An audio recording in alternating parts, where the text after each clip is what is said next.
श्रीमद् वाल्मीकीय रामायणे बालकांडे 15 सर्गः। महर्षि वाल्मीकि जी द्वारा विरचित रामायण के बालकांड का यह 15वां सर्ग है। इस सर्ग से पूर्व भाग की कथा में हमने सुना था मुनि ऋषि सिंह जी द्वारा महाराजा दशरथ के पुत्रेष्टि यज्ञ का आरंभ हो चुका है। वहाँ पर उपस्थित सभी देवता ब्रह्मा जी से प्रार्थना करते हैं रावण के आतंक के बारे में।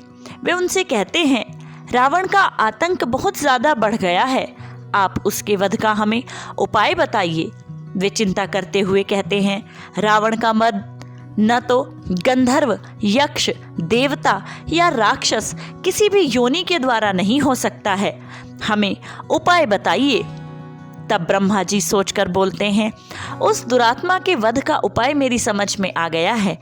और वहां पर वे कहते हैं, एतस्मिन्नन्तरे विष्णु रूपयातो महाद्युतिः शङ्खचक्रगदापाणिः पीतवासा जगत्पतिः वैनतेयं समारुह्य भास्करस्तो यदं यथा तप्तहाटककेयूरो वन्द्यमानः सुरोत्तमैः ब्राह्मणा च समागत्य तत्र तस्थौ समाहितः। इस समय महान तेजस्वी जगतपति भगवान विष्णु भी मेघ के ऊपर स्थित हुए सूर्य की भांति गरुड़ पर सवार होकर वहां आ पहुँचे।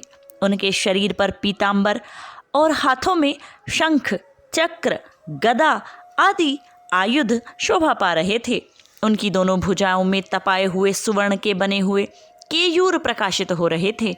उस समय संपूर्ण देवताओं ने उनकी वंदना की और वे ब्रह्मा जी से मिलकर सावधानी के साथ सभा में विराजमान हो गए। तमब्रुवन् सुराः सर्वे समभिष्टूय सन्नताः त्वां नियोक्ष्यामहे विष्णु लोकानां हितकाम्यया।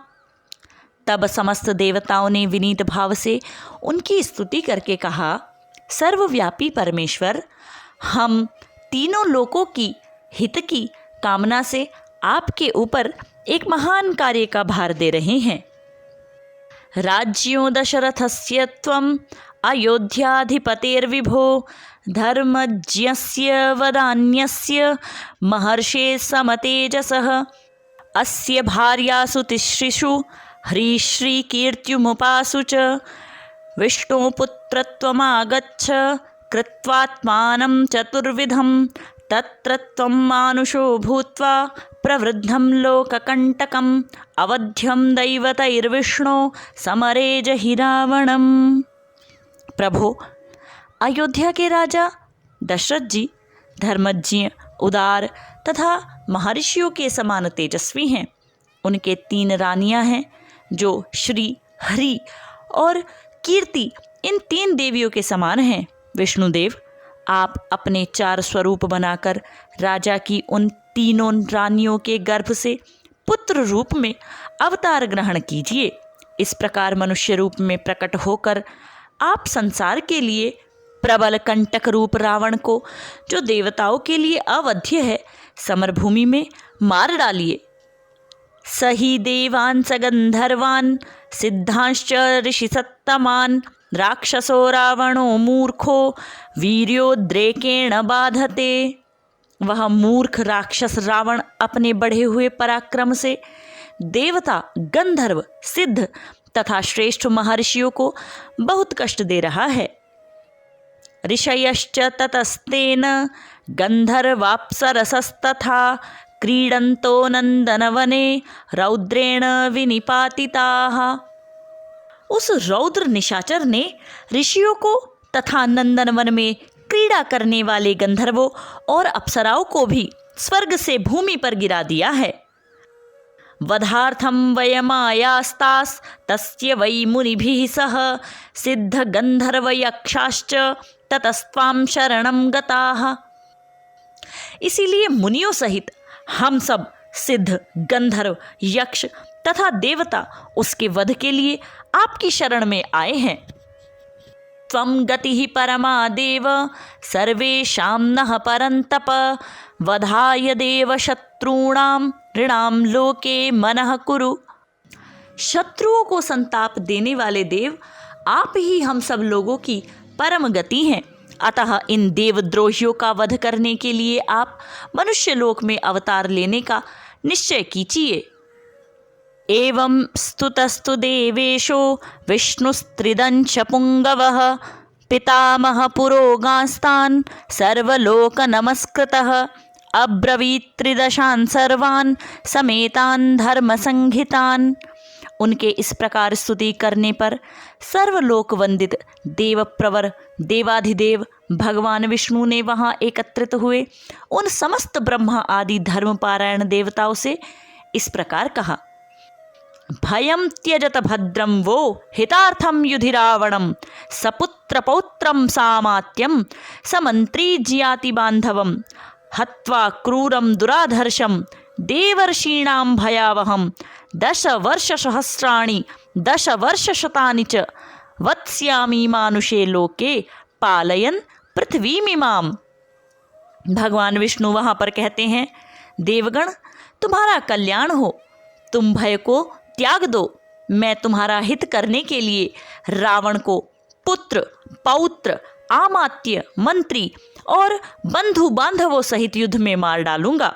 देवताओं तथा ऋषियों को भय देने वाले उस क्रूर एवं दुर्धर्ष राक्षस का विनाश करके मैं 11,000 वर्षों तक इस पृथ्वी का पालन करता हुआ मनुष्य लोक में निवास करूंगा। एवं दत्त्वा वरं देवो देवानां विष्णुरात्मवान् मानुष्ये चिंतयामास जन्मभूमि मथात्मनः। देवताओं को ऐसा वर देकर मनस्वी भगवान विष्णु ने मनुष्य लोक में पहले अपनी जन्मभूमि के संबंध में विचार किया। ततः पद्मपलासाक्षः कृत्वात्मानं चतुर्विधं पितरं रोचयामास तदा दशरथं नृपम्। इसके बाद कमल नयन श्री हरि ने अपने आप को 4 स्वरूपों में प्रकट करके राजा दशरथ को पिता बनाने का निश्चय किया। ततो देवर्षि गंधर्वाः सरुद्राः साप्सरोगणाः स्तुतिभिर्दिव्यरूपाभिस्तुष्टुवुर्मधुसूदनम्। उसके बाद देवता ऋषि गंधर्व रुद्र तथा अप्सराओं ने दिव्य स्तुतियों के द्वारा भगवान मधुसूदन का स्तवन किया, स्तुति की। तमुद्धतं रावणमोग्रतेजसं प्रवृद्धदर्पं त्रिदशेश्वरद्विषं विरावणं साधु तपस्वी कंटकं तपस्विनामोद्धरतं भयावहम्। वे सभी देवता कहने लगे, प्रभु रावण बड़ा उद्दंड है, उसका तेज अत्यंत उग्र और घमंड बहुत बढ़ा चढ़ा है। वह देवराज इंद्र से सदा द्वेष रखता है, तीनों लोकों को रुलाता है, साधुओं और तपस्वी जनों के लिए तो बहुत बड़ा कंटक है। अतः तापसों को भय देने वाले उस भयानक राक्षस की आप जड़ उखाड़ डालिए। जब भय आतंक बुराई हद से ज़्यादा बढ़ जाती है तब उसका समूल नाश करना एकमात्र उपाय रह जाता है। रावण और उसका आतंक भी इसी प्रकार बढ़ता जा रहा था। इसीलिए सभी देवताओं ने ऋषियों मुनियों ने यही निर्णय लिया कि उसका बंधुओं बांधवों सहित समूल विनाश कर दिया जाए। तमेव हत्वा सबलं सबांधवं विरावणं रावणमुग्रपौरुषं स्वर्लोकमागच्छ गतज्वरश्चिरं सुरेंद्रगुप्तं गतदोषकल्मषम्।